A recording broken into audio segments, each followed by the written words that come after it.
Ayan. Magandang hapon, no?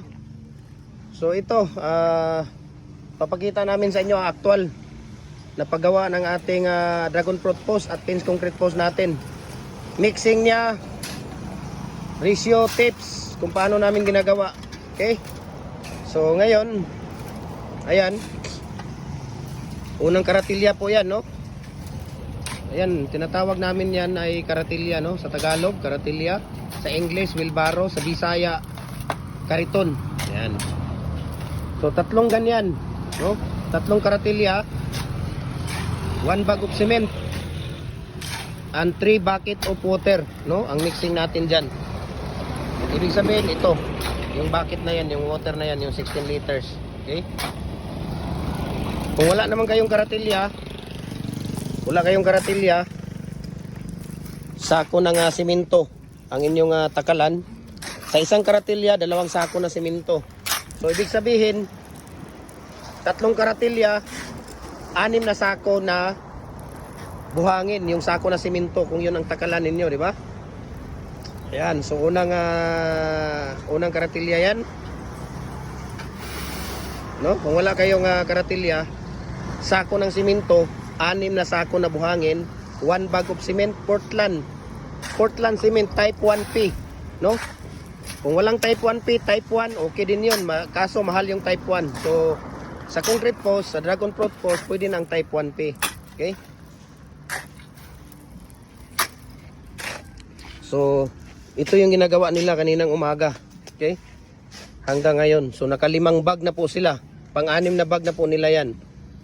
So ngayon, kung mayroon kayong tawag dito, kung ready na yung matting ninyo, ibig sabihin yung matting natin ito, yung bakal, yung reinforcement bar, yan, kung nakikita ninyo yan dyan, kung ready na po yan, na pwede na natin ilagay dito sa molder natin, maka-6 na bag ka, 6 bags of cement ang magagawa ninyo sa isang araw pag ready yung matting natin.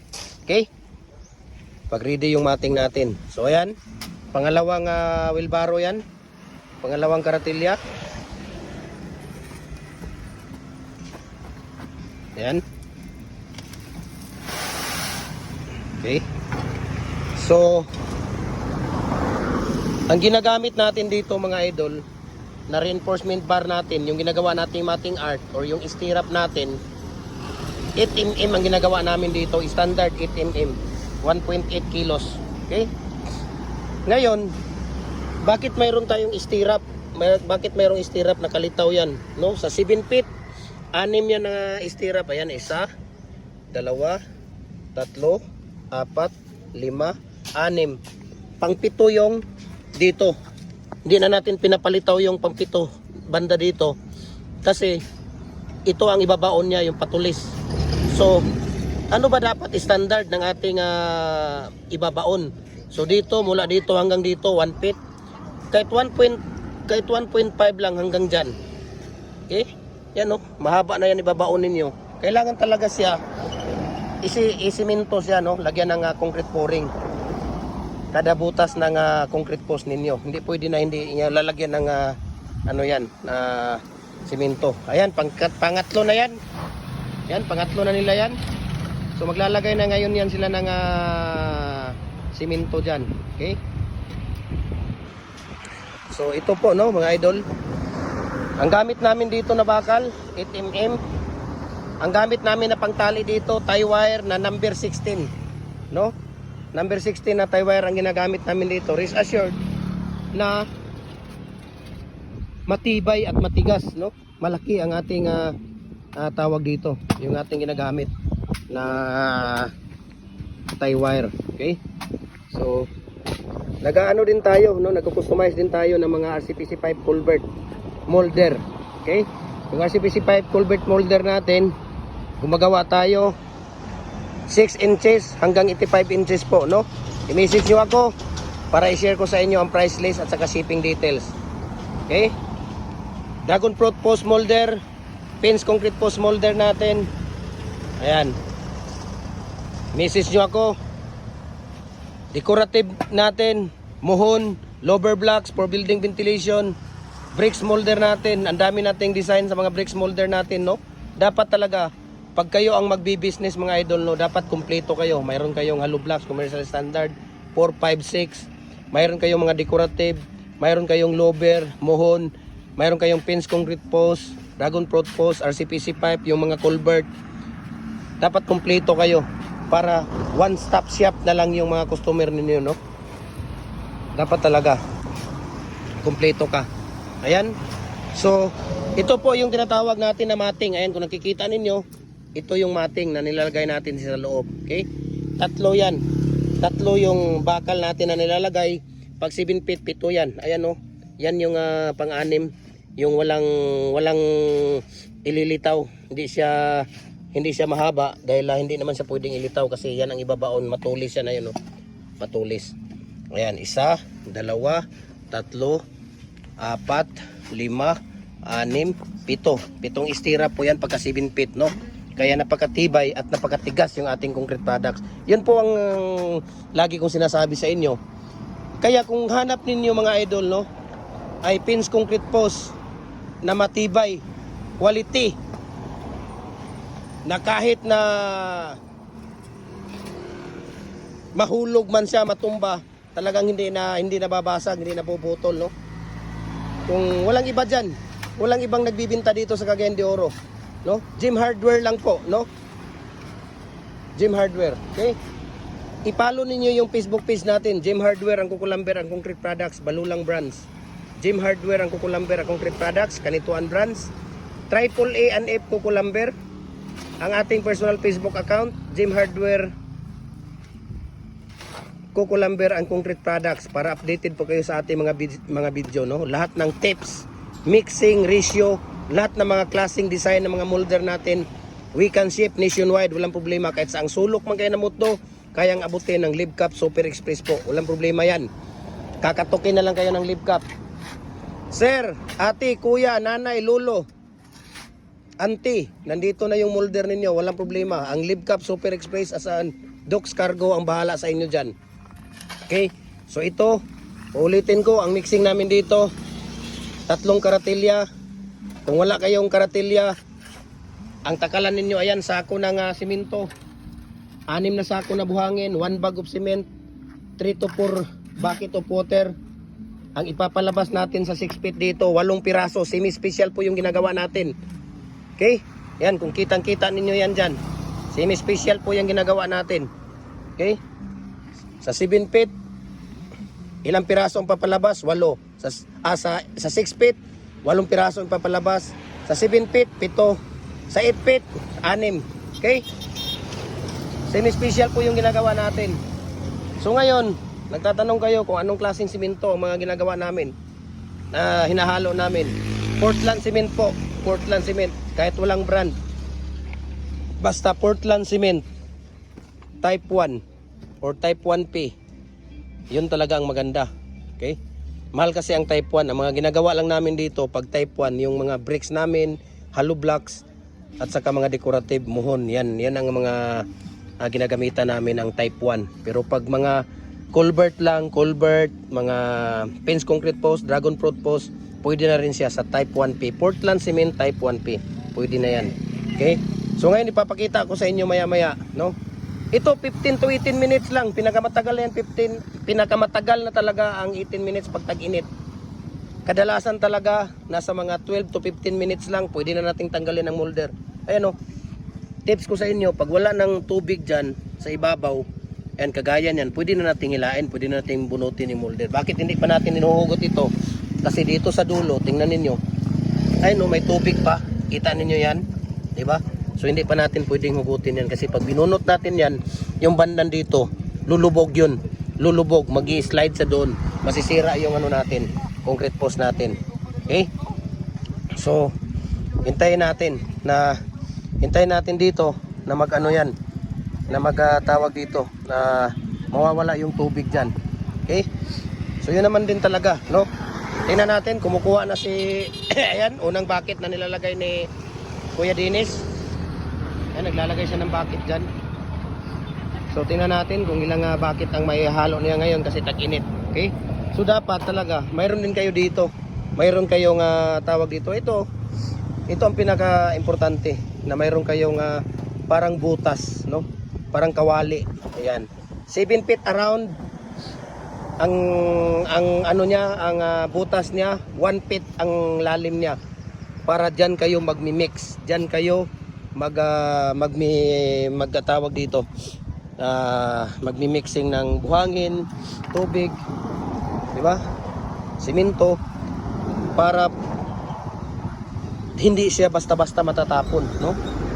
Kasi sayang, no? Maampaw po yung ginagawa natin pagka kung saan-saan lang napunta yung tubig, di ba? Sayang yun, simento yun. So pinaka-importante, pinaka-safest na tawag dito, paraan para na hindi matapon ang ating mga simento, no? Buhangin, o tubig. Ganito talaga ang pinaka-safest kasi napakasilan po ang ginagawa natin, no? Kailangan natin dito quality na mga ginagawa kasi dinadala namin dito pangalan ng aming tindahan, Gym Hardware, Gym Hardware, Kukulamber Concrete Products. Marami pong mga branches dito sa Cagayan de Oro, no? Kaya iniingatan namin yan dahil ito po ang hanapbuhay namin, no? Sa mga molder, sa mga nagtatanong kung mayroon ba tayong tubo dyan sa molder, wala po kaming tubo, idol, sa molder. Hindi po ako nagpapatubo sa molder. Sa halip, ako pa ang tutulong sa inyo. Tulong ko po yan sa inyo, sa mga mahal kong followers. Okay? Ang pinopromote ko lang talaga dito, yung aking mga concrete products, no? Dahil nga nag-viral yung mga concrete products natin, nag-viral, kailangan din ng mga followers natin, yung mga molder, kaya tinutulungan ko kayo. Kaya minsan, pag kayo nag-message sa akin at hindi ko kayo na-replyan, minsan busy, ibig sabihin busy ako. Minsan, binibigay ko ang number ni Kuya Mimer at saka ni Ate Sheila. So, sila ang bahalang mag-ano sa inyo. Sila ang bahalang mag-tawag dito. Mag-assist sa inyo, no? Sila ang bahalang mag-assist, no? Pagka busy ako. Sila ang kukuha ng order ninyo. Sila ang doon kayo magpapadala ng pera, ng down payment ninyo. Sila ang mag-assist hanggang maipapadala sa inyo yan. Pero pag hindi ako busy, ako ang magre-reply, ako ang kukuha ng pera ninyo, ako ang magpa-process lahat. Aking sasakyan pa ang gagamitin pagkuha doon kasi nasa Bukidnon po yung ating tawag dito. Nasa Bukidnon po yung ating fabrication. Okay? Nandun lahat. Nasa Misamis Oriental din ang iba natin na fabrication. Okay? So, kailangan lang natin dito yung tawag dito, yung pasensya, no? Pag may mga inquiry kasi minsan busy tayo. Marami din akong ginagawa, mayroon din akong mga business na inaasikaso, no? Kaya pagpasensyahan niyo muna si Kuya, no? Dahil matanda na tayo, dahil kagaya dati na ano pa tayo, tawag dito. Bata pa at pwede pa nating tawag dito, no? Banjing-banjing yung mga trabaho, pero sa ngayon na may edad na tayo, talagang sabi ko nga, dito na nararamdaman ko na talaga na mayroon na akong edad kasi dati kahit na magmaniho ako, no? Gabi, umaga, pwede hindi. Ngayon hindi pwede. Kailangan gabi.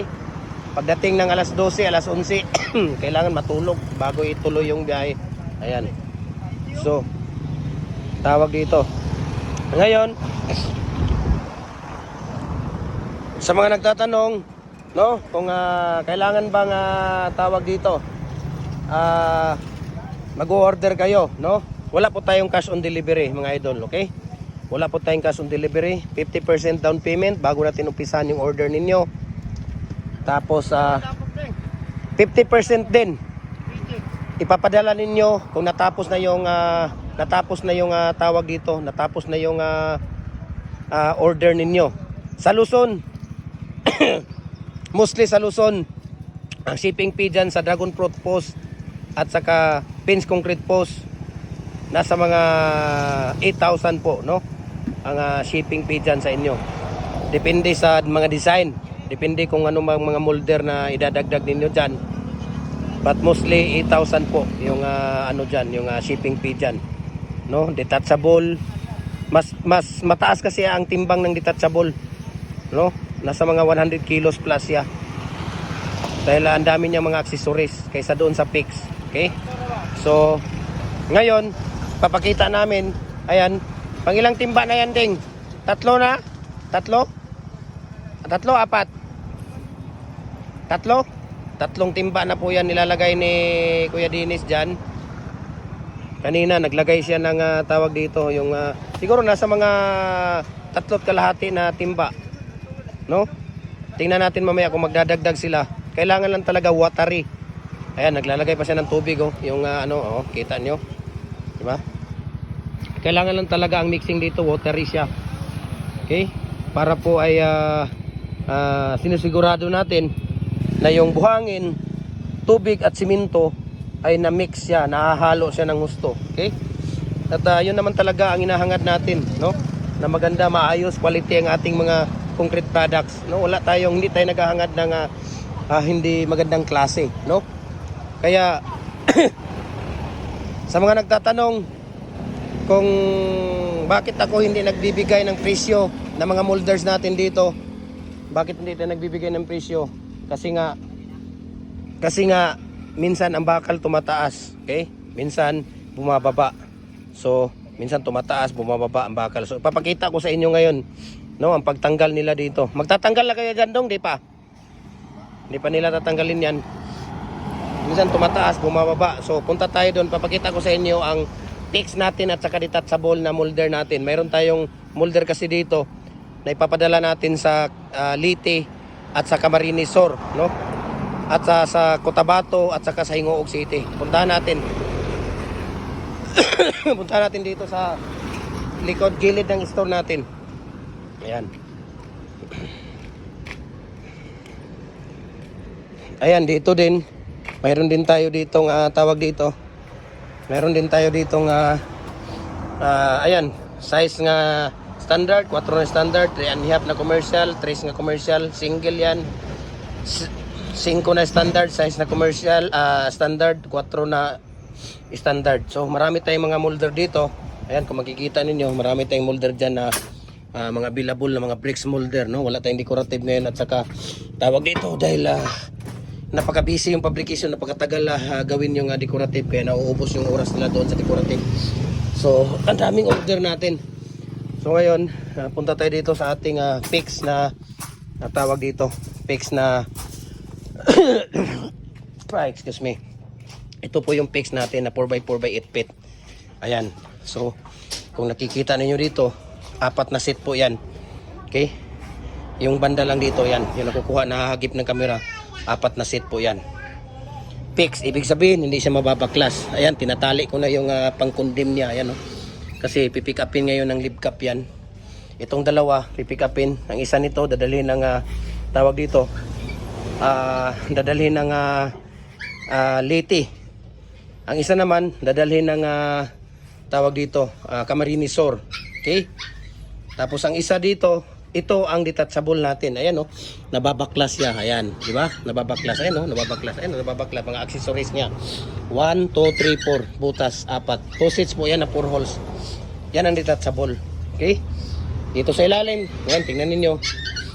Fix yan. Ayan, mayroon tayong available na shoes ng tawag dito. 36 inches, 24 at saka 18 inches. Ayan. So kung sinong gusto na ng abil ng shoes natin, ayan, message nyo ako. Mayroon tayong available na isa sa 36 inches, dalawa sa 24, dalawa din sa 18. Okay? So yun po, no? Tingnan natin mga idol kuhanin natin yung kung kanino natin to ipapadala.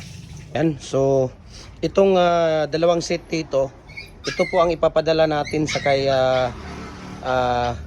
Sir Regan Katigbi ng Barangay Masagungsong, Kawayan, Biliran Province, no? 2 sets of fix po yung order niya. Samantala ngayon ay nasa Singapore po siya nagtatrabaho. Singapore or Hong Kong, parang ganun. Tapos itong dalawang set, ito naman ay ipapadala natin ito sa kay Isaac Moralina. Ayan, sa kay Sir Isaac Moralina ng Bulawan Junior, Lupi, Camarines Sur. Sa Lupi pala ito. Okay, Lupi, Camarines Sur. Yan yung dalawa dyan.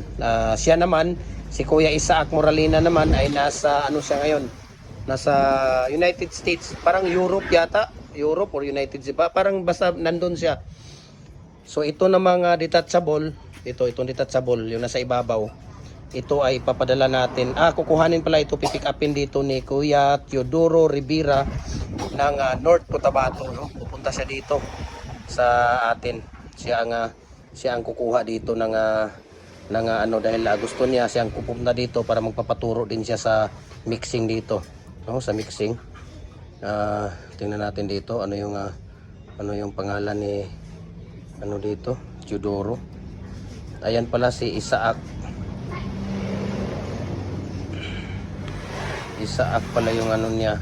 Ang pangalan pala dito ni ano yung Moralina, si binaliktad niya ito Lumen Moralina Badas GF yung ano niya dito sa Facebook niya. Ito yung Facebook niya, oh. Ayan yung Camarinesor, yung Lupi Camarinesor, yan yung pangalan niya. Okay, so ngayon ito namang sa tawag dito, nasaan ba yun, kang ano, saan ba banda yung kay tawag dito,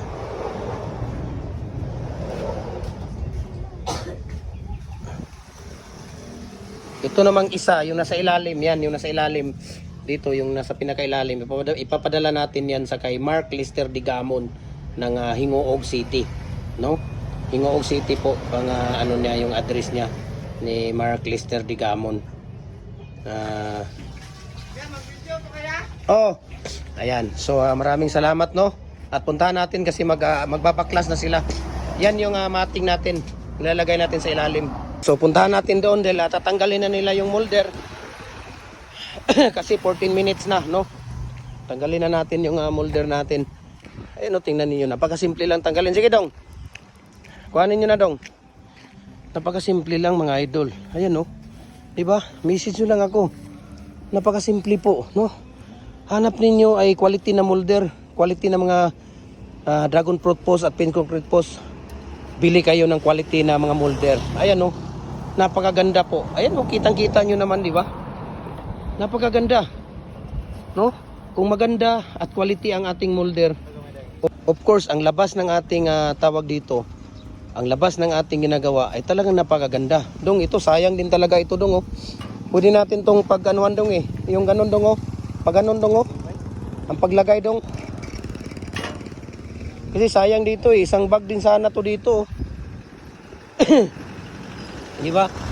Napakaganda po, no? Napakaganda po talaga. Ayan, pang-anim na nila yan ngayong araw na to. So ang oras ngayon ay nasa mga alas 3 pa lang. So naka-anim na sila, no? Pero kailangan talaga ready yung mating ninyo dito. Ready yung mating ninyo dito. Okay? Ready ang mating ninyo dito sa paggawa ng molder. Pag ready na, 6 na bag magagawa sa isang araw. Pero pag hindi, nako, baka no? So tuloy-tuloy yung ating pagbunot talaga. Kung gusto niyo talaga na makagawa kayo ng quality ng mga concrete product sa dragon fruit post, maganda, kailangan kuha kayo ng molder na maganda. Ayan, o, tingnan ninyo, napakatibay po. Ayan, o, makikita ninyo. Tapos ilagay dito sa kabila. Ayan, tingnan ninyo. Para paglalagyan na naman ng mating. Ayan, yung mating. Tingnan natin ha, paglalagay ng mating ni Kuya Jopre. Ayan, tingnan ninyo. Pag ready na yung mating, yan ang sinasabi ko. Yung mating na yan, okay? Ayan. Pag ready na yan, dapat naka-6 na bag sila sa isang araw, no? Sa gumagawa. Ayan, o, diba? Pasok mo lang yun dyan. Pasok mo lang. Basta kailangan lang ating molder sa umaga, paglalagay tayo ng used oil. Okay? Sa hapon naman, huhugasan siya sa hapon.